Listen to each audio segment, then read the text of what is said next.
Good morning and welcome to Zen Fits here in Blackstone, Virginia, the center of the world. But then you too are at the center of the world, so we're talking about that. Gradually, all my talks are about you being the center of the world, but we just look at it from different angles. We don't look at it from different viewpoints. We look at it from using different metaphors or different examples or different situations that point to the truth that you are the center of the world or the light of lights. So we're going to talk about that. The title of this talk is, do you have a light? I just thought of this. When you watch movies, older movies, where everybody smoked, this was always a ritual. This is what made smoking so fun. It was symbolic.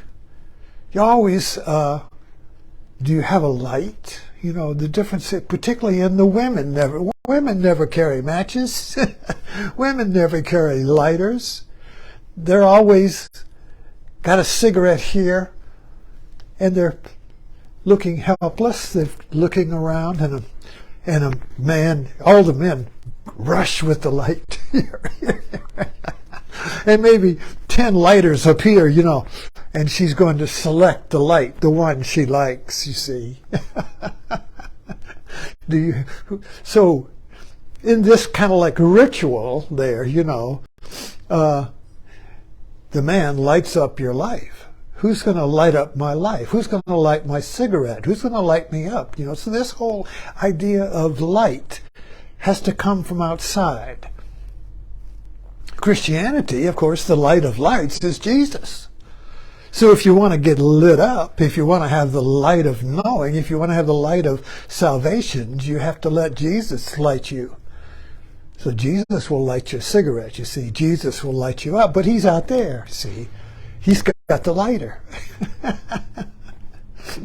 But in Buddhism, in Zen particularly, when I say Zen, because it's easy to say, it's only 3 letters, Zen. I don't have to say Zen Buddhism. I don't have to go Zen Buddhism, Advaita, Sufism, Christian mysticism, yada, yada, yada, and go and list all of the mystical traditions. I just say Zen.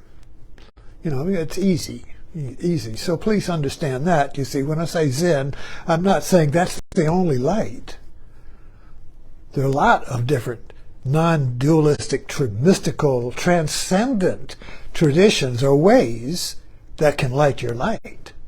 But the difference is, I'll say Zen, in Zen, you are the light. There is no external light. You are the light of your world, you see. So, Zen is like having your own lighter. So, we're going to kind of play with this. I thought, it's interesting that we need a new cave. Plato's cave, the analogy of the cave in Plato, is kind of like a standard analogy to understand our predicament in the world. And now we could improve the cave to say we're all in a cave of media. We're all sitting in a cave watching screens of media, TV, magazines, internet, cell phones, billboards, newspapers, yada, yada, yada. Media is the screen upon which information, upon which the world is projected, but where is the light of the media, you see? And so in the Plato's cave, the light comes from outside, and everybody's watching projections on the screen. And one person realized, this is just something is just wrong here, and he turns around and he goes back and what's that little hole up there? And he goes back and explores, and he breaks out into the daylight, and he comes back in and tells everybody that it's not some artificial light projector, you know, like it's not like some media projector throwing screens on the wall, but there's a real light out there. There's a real sunlight, and everybody thinks he's crazy. So we need to reread this. So, but this analogy, while it's very good, leaves out one thing, and that is that the light is still external. In other words, the daylight is out there. Are you going to use daylight, the light of lights, or are you going to watch the reality through projection light, like you watch a movie, you know, with the projector behind you? You know, I grew up in movies. When I went to movies, everybody smoked. I mean, it was just what you did. You were movie and the light at everybody was smoking in the movie. And the smoke would rise up. And if you looked up, you would see the movie projector beam through the smoke. Then you could dust particles, and you would reveal the beam. And it would reveal the projector light. But now you can't smoke, and so now you don't see the light. The projector light is now invisible because there's no smoke in order to catch the light and reflect it, you see. So you need a little smoke in order to see the projector throwing the reality on the wall of your own mind, you see. We need a little smoke to see that the light of our mind is not coming from somewhere else, but it's our own from us. You are that light. You see, there's a shift here because in our materialistic world of things, where things cause things to do things, the light has to be external. There's no light in you. The light is external. And of course, we use technology and science and everything to light up our world. But still, we're running around with a cigarette asking for a light. So the light is external. In politics, you see, Trump lit up his followers. So we're running around in the dark looking for a light. And if we get a light, it's coming from behind us from an artificial projector. So we need to blow some smoke on that, and we can see that. If we see it, there's a shift. If you see that the light is coming from outside, from an artificial light, if you see it's a lamp or a flashlight, play with me here. If you see that the light is artificial, the seeing of it shifts from the artificial light to the light of lights, which is you. It's automatic, seeing that. If you believe the movie, you're in a movie theater, and you have suspended your light of lights so you can become the movie. We don't only enjoy a movie when we are embedded in the movie, but we choose to do that. I choose to let go.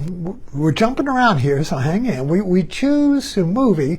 We choose, it's called suspension of disbelief. I choose to disbelieve that the world of my body, of mind, the theater, the walls, the curtains, the ushers, all that you see, I suspend myself as a thing sitting in that theater and embed myself in the movie as the movie.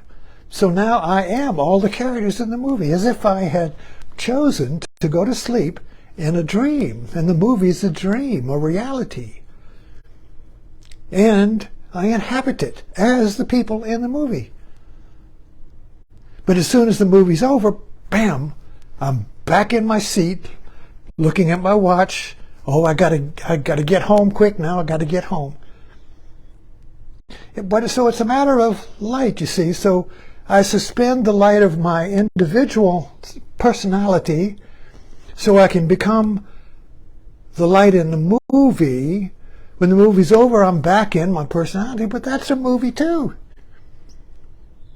you see. So I go from one movie to another. But one movie I believe is real, it's a reality, and the other movie I pretend is real, so I can enjoy the movie. But I can't enjoy my life as I enjoy the movie because I believe it's real and that I'm going to die and that I hurt and that people hurt and they're suffering. The movie's real, you see. So it's a matter of where's the light coming from? Now in the movie, you go in the movie, the light's coming from the projector. And we're playing with this again. So if you light a cigarette, you see, and blow smoke up there, you see the light of the projector and you realize that the movie's a movie and you come back into yourself. But where is the light of your reality, of your real movie? Where is the light of that, you see? We can't see the projecting, we can't see the light of our reality because you are the light of that reality. You can't see. If you were to see the light of your reality, you'd have to be outside of your light. But the light can't be outside of itself, so you can't see it. So we think it's real. So if I could just blow smoke into my own mind, I would see that the light of consciousness is an artificial light. The knower, or the light of lights, is asleep in the dream of consciousness. So consciousness is a movie, believed in. So, you see what I'm trying to... Yeah, you can only point at this stuff. You can't describe it. You have to kind of like play with it and point at it and find different angles, you know, because you can't go directly at it and see it because you are the seer.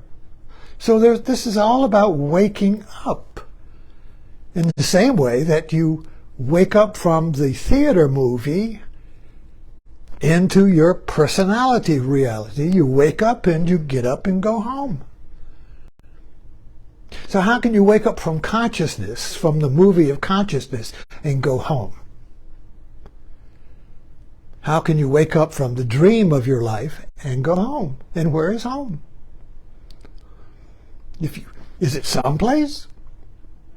Is it over there? Is it back there in the future? Is it in the future?